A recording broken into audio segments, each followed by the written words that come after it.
آپ کا دوسرا سفر حج تھا. غالباً 1906 میں آپ دوسری مرتبہ حج کعبہ کے لیے تشریف لے گئے تھے. آپ کے بڑے صاحبزادے حجت الاسلام مولانا حامد رضا خان رحمۃ اللہ علیہ بھی آپ کے ساتھ تھے. حج کی حاضری کے وقت اس وقت وہاں پر ظاہر سی بات میں 1906 کی بات کر رہا ہوں، وہابیت کا غلغلہ نہیں تھا.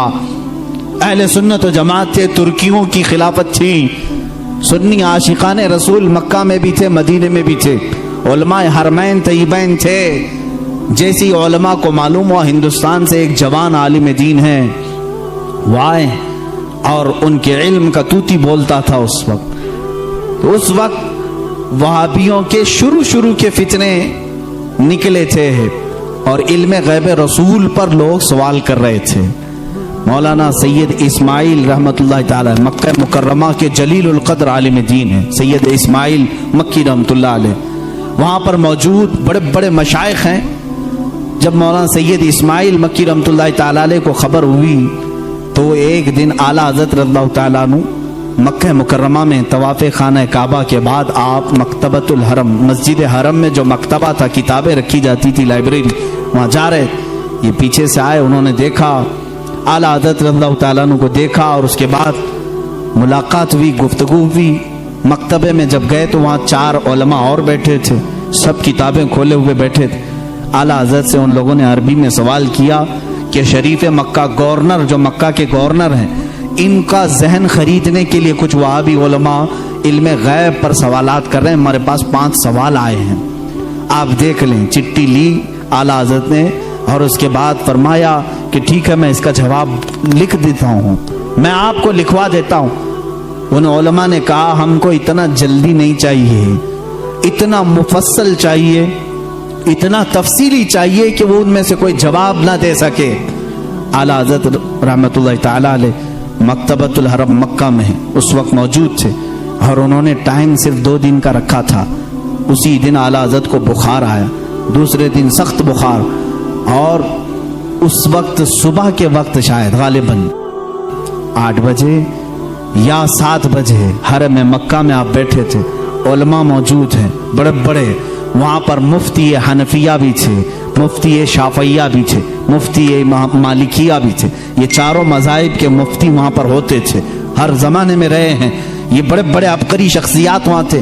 اعلیٰ حضرت رحمت اللہ تعالی علیہ بخار کی حالت میں لکھانا شروع فرماتے ہیں.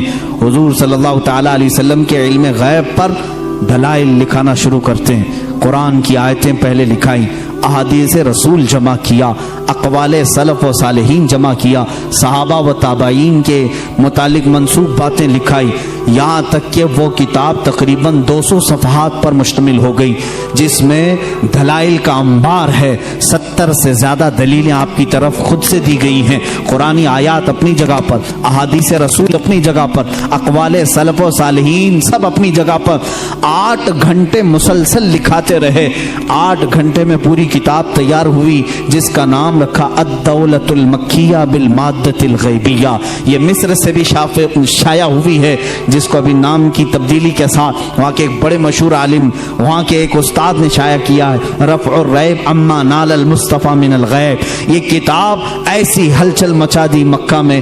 8 گھنٹے میں لکھی ہوئی کتاب ہے جس میں تقریباً 200 دلائل موجود ہیں، 70 سے زیادہ اقوال موجود ہیں. یہ تمام دلائل لکھنے کے بعد اعلیٰ حضرت رحمت اللہ تعالی علیہ اس میں تفسیر کے حوالے جاتے، ریفرنس سب ہیں، ایسا نہیں کہ منہ سے بولتے چلے گئے.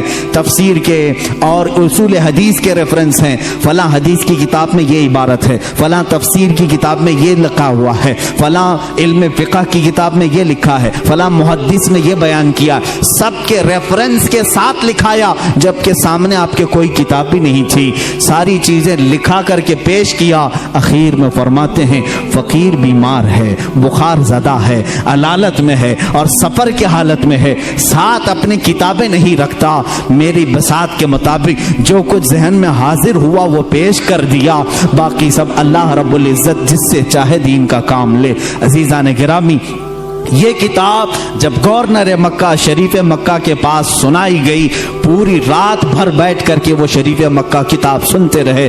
دوسری رات آئی، پوری کتاب سنی، یہاں تک کہ علماء مکہ، علماء مدینہ حاضر ہوتے ہیں اور اعلیٰ حضرت سے دست بستہ کہتے ہیں آپ اپنی اجازات حدیثہ ہمیں عطا فرمائیں، آپ اپنی اجازات میں ہمیں شامل فرمائیں۔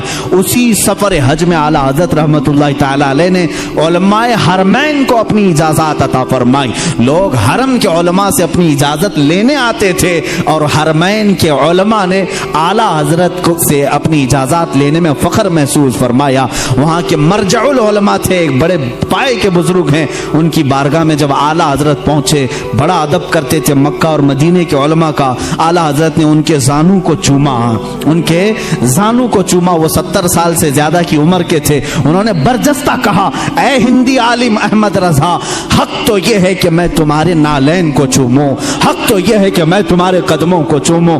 اعلیٰ حضرت رضی اللہ تعالیٰ عنہ کو یہ جو مقام دیا علماء حرمین نے، صرف اس لیے کہ جب اس نوجوان عالم دین نے میرے مصطفیٰ کی شان میں اگر کسی نے غیب کے علم پر سوال کیا تو قلم سے ایسا جہاد کیا ہے، دانت کھٹے ہی نہیں ٹکڑے ٹکڑے کر کے رکھ دیے۔